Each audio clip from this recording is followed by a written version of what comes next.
Operation झाडू झालं म्हणजे ऑपरेशन आप झालं.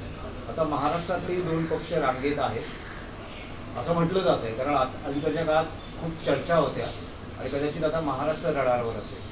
मग कोणाला तोडणार? शिवसेना, युबीटी आणि एनसीपी शरद का? पवार पक्ष. का दुसरे कोणी शिल्लक नाहीत का? एकनाथ शिंदेचा पक्ष नाही आहे का? किंवा अजित पवारांचा पक्ष नाही आहे का? ते तर त्यांच्यावर नाही, सत्तेत सहभागी आहेत. बघा NDA आहे. आमचा विनयभंग करून झालेला आहे, त्यातून आम्ही उभे राहिलेलो आहोत. कळलं? आम्ही आहोत ना याच्यामध्ये. आता खरात बाबाचे दोन पक्ष आहेत, तर त्यांनी सांभाळावं स्वतः. आम्ही आगीतून फुपाट्यातून बाहेर पडलेलो आहोत, चटके सोसलेले आहेत, आम्ही त्यातून उभे राहिलो. वारंवार तुम्ही आमचेच फुटणार हे दुसरं कोणी नाही का? बकासूर आहेत, कोणालाही खाऊ शकतात. रावसाहेब, तुमचं म्हणणं आहे की ते स्वकीयांनाच टार्गेट करणार आहे पुढचं ऑपरेशन त्यांचं? मी वारंवार सांगितलेलं आहे. राष्ट्रवादी काँग्रेस अजित पवारांचे आणि एकनाथ शिंदेचे किती आमदार भविष्यात फुटतात ते पहा तुम्ही. रावसाहेब, एक विधान परिषदेसंदर्भातला विषय आहे. असं म्हटलं जातं आहे की परवा रात्री मुख्यमंत्री देवेंद्र फडणवीस आणि उद्धव ठाकरे यांच्यात काही फोनवर बोलणं झालं.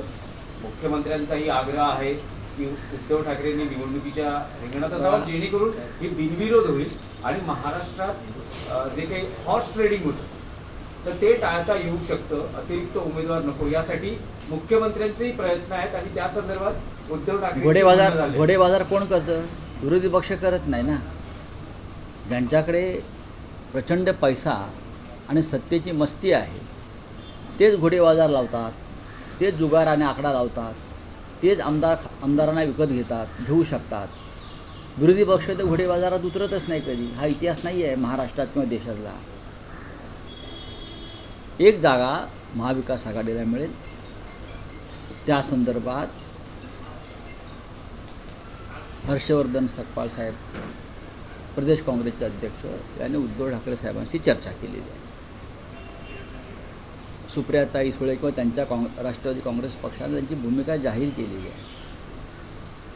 आता शिवसेनेनं काय करायचं, कोणता उमेदवार द्यायचा, या संदर्भातला निर्णय हे फक्त शिवसेना पक्षप्रमुखच घेऊ शकतात.